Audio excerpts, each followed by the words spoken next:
Hello, folks, and welcome to one more episode on the channel. And I really hope you're subscribing because about 98% of people are not subscribing. And for people like me who are independent, no sponsorship, nothing, it really helps if you subscribe. So let me start with an interesting story today. This was, I think, 2007 or 2008. I was living in India, but I was on a consulting assignment to the US and I was flying back. And by that time, I had pretty much adopted digital. I've been shooting from 1988, shot a lot of film, but about 2003, I got my first digital camera, I guess, and then I was shooting both together. But around 2006-07, I primarily moved to digital. Now, I still had some cameras which I aspired for because when I started shooting, I obviously couldn't afford any of these cameras and always wanted. One was the FM3A, which I did buy a year and a half back, used it extensively, and then sold it because I'm just getting out of 35mm. The other camera was the Hasselblad series, the V series, and oh my god, it's just such a beauty. So I did get one in I think 2017 if I'm not wrong. Sold that, but I do have one now. And then there was this third one. Now this third one was the one I really coveted, and my layover was in Singapore. When I was going back, I flew from either San Francisco or LA, and my layover was in Singapore, and I had like almost a day. So I just took a transit visa and went to this, and I have lived in Singapore for about 3-4 months. I had around 2003 I was there, so I knew the places. I knew exactly where you get cameras.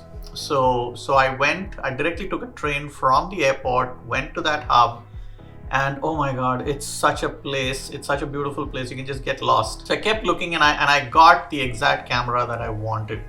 Well, I didn't buy it, but it was right there, packed, new, and they had stopped manufacturing this somewhere in the early 2000s, I guess, but it was there, brand new. But man, it was around 2,500 Singapore dollars, and at that time I was, listen, I'm not shooting so much film. Do I need to really invest in this? And then with a very heavy heart, I let it go. But that thought stuck. I never really got out of that camera or coveting that camera, and I have it. It came in yesterday.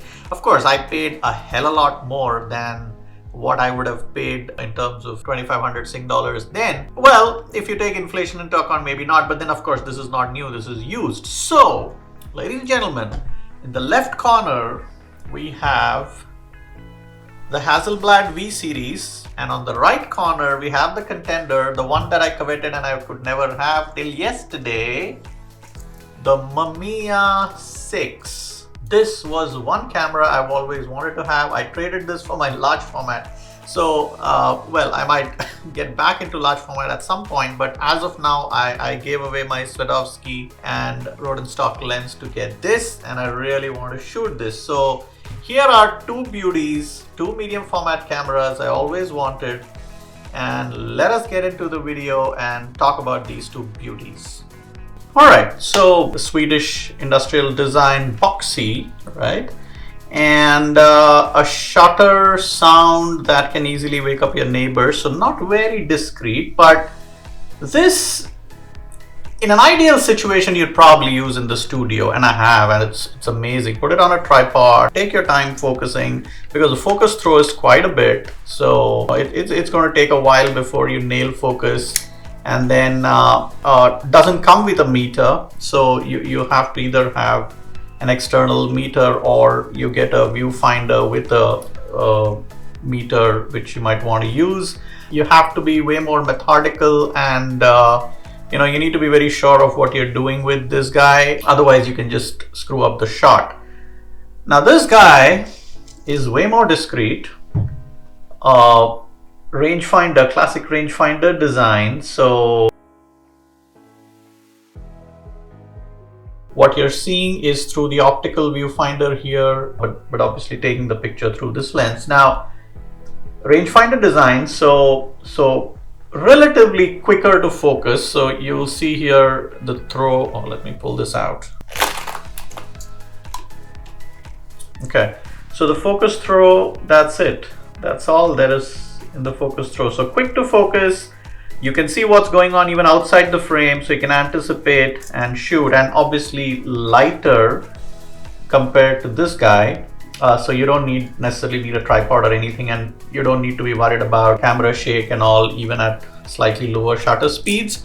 A similarity here is both of them have leaf shutters. So the shutters are in the lens, leaf shutters, which I absolutely love. Even in digital cameras, I love cameras like a Q3 or the Hasselblad X series, and the Fuji X100VI, and now well, it's not a leaf shutter, but the A9 III, which I have, which is a global shutter, because it just gives me the freedom to shoot strobes without thinking about high-speed sync and all that. So I just love leaf shutter lenses, and you can shoot at top shutter speeds. So now this one has 1/500, the Mamiya.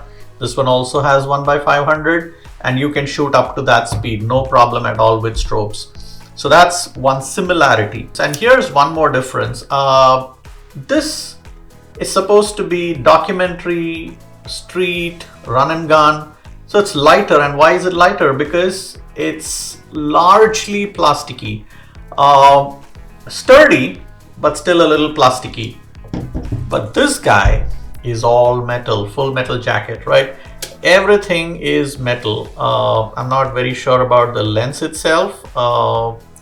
I guess that to an extent, at least the housing maybe, but the body is all metal. You know, the film carrier, the SLR itself. And that brings us to the next point, that this is an SLR design, single lens reflex. So there is a mirror. Yeah, you see, that's the mirror. And what you see is what you get. So there is no parallax, and you know, you can frame quite accurately with this, whereas with the rangefinder design, you might have some differences between the frame and the actual picture. But you know, for practical purposes, it's absolutely fine. So yeah, so that's another difference to consider. Now, the one big advantage with the Hasselblad is that you can change film mid-roll. The back is detachable, and you can have multiple backs with multiple, you know, film speeds, color, black and white, slide film or whatever, and then change if you really want to shoot you know, different ISOs and different kinds of film, which obviously in the rangefinder you cannot. Once you put a roll in, you know, you got to pretty much finish the roll before you move on. But like I said, when you're running and gunning, when you're doing street documentary, I don't think you really want to change anything mid-roll. Whereas this, when you're using in the studio, you might want a client who needs a couple of color pictures and a couple of black and white pictures, or you know, different ISOs, you want to do something outdoor and then you want to move indoor, so on. So yeah, it really helps do that with the Hasselblad. Lenses, the Mamiya 6, now the evolution of the Mamiya 6 was the 7, which has way more lenses, but the 6 pretty much has 3 lenses, that's it. It has a 50, which is approximately a 35mm field of view on full frame. It has a 75, which is approximately 45 to 50 mm kind of field of view, and a 150, which is typically about 90 to 100 mm field of view. So just 3 lenses, a wide angle, a standard, and a tele. Whereas the Hassi does have quite a few choices. Now I have exactly what I just told you on the Mamiya for the Hassi. I have a 50mm, I have the 80, which is a standard, and I have a 150. But then there are a few more. There are macro lenses. There's a 120 f4 macro, and then I think there's also like a 200, 250 mm and all that if you really want to go tele. So the lens availability and you know, the lens spread is quite good for the Hasselblad. So that's another consideration to have when you're thinking of going for any of these. Now the other thing to keep in mind is that when you're shooting the Hasselblad, or when you buy the Hasselblad, you have to be a little more purposeful. You know, you need to kind of make sure of what the shooting conditions are going to be, because it's heavy. Are you going to do handheld? Then you need a higher shutter speed, so you need a faster film. Are you going to be having lights, therefore it doesn't matter? Do you need multiple backs because you want to change film mid-roll? And because it's a mirror and there is no prism, at least not in this waist level viewfinder, you do get a attachment with a prism, so the inversion is taken care of. But in this, left is right, right is left. So if you see some space this side, you got to move it this side, so it gets covered. So those are certain quirks and nuances which you need to keep in mind with this. Whereas on the Mamiya, it's just you're just looking through an optical viewfinder, so you pretty much see what's in front of you. Now there is a little bit of this lens which will jut into the viewfinder, not really bothersome, but yeah. And the optical viewfinder itself is very clear, it's beautiful. It really looks amazing when you look through this. And that's about the Mamiya 6. Now let's talk about the cost.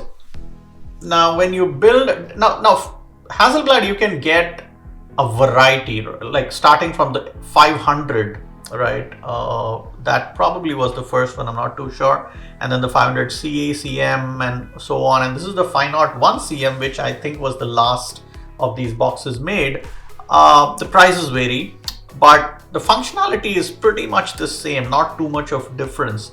Lenses, again, you get different lenses. You could get cheaper lenses which are much older, which probably don't have very sophisticated coating, and then you have the CF and CFI lenses. So the price varies. So which means you can actually build a Hasselblad system not very expensive to decently expensive if you really want the last of the Hasselblads made. The Mamiya 6, the 7 is extremely expensive right now, but the 6 is actually not very expensive at this point, to the extent that a Leica M6 with a lens will cost you way more than the Mamiya 6 with 3 lenses. And that's, I'm comparing it because that's a rangefinder, but that is 35mm and this is 120. So if you're really wanting 120 rangefinder feel, you pretty much have the Mamiya 6, and you want to change lenses. There are other rangefinder styled cameras with fixed lenses, like from Fuji and stuff, film cameras 120, which take 120 film. But then the Mamiya 6 is probably one of a kind where it's a rangefinder, 120 and interchangeable lenses. Like obviously doesn't make any 120 rangefinders. So that's pretty much the option if you want to go that route. Now, one more thing which might actually make or break the deal is the fact that the Hasselblad is all mechanical. You do not need a battery to operate it, to take a picture. No batteries, no electrical contacts, except if you add a prism viewfinder and that has metering, you might need the battery. But if you're able to meter with the Sunny 16 rule, or you have this iPhone meter, which actually works really well, Light Meter app, or if you have a spot meter and so on, then don't worry about it. Just take this, shoot, no problem at all. No need to worry about extra batteries and blah blah. Whereas this one could give you some trouble in that regard. It needs a battery for operation. Obviously the meter won't work otherwise, one, and I think the camera itself will not operate without a battery. So always have spare batteries, because who knows when this is going to kind of conk off without battery. So that, especially on travel, and this is a kind of a travel camera, right? Travel, street, documentary. So you're like on the move. You might as well have some extra batteries on you, just to make sure. So that decision could be a pretty vital decision to make when you consider one of the two. Best of both worlds, just get both like I did. Well, let's see what I keep in the long term, but I really love both of these.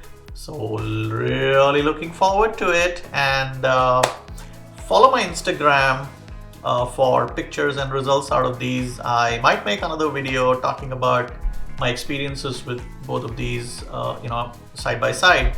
But yeah, do subscribe, leave your comment. What would be your choice? What do you think about these two? And let me know. Thank you.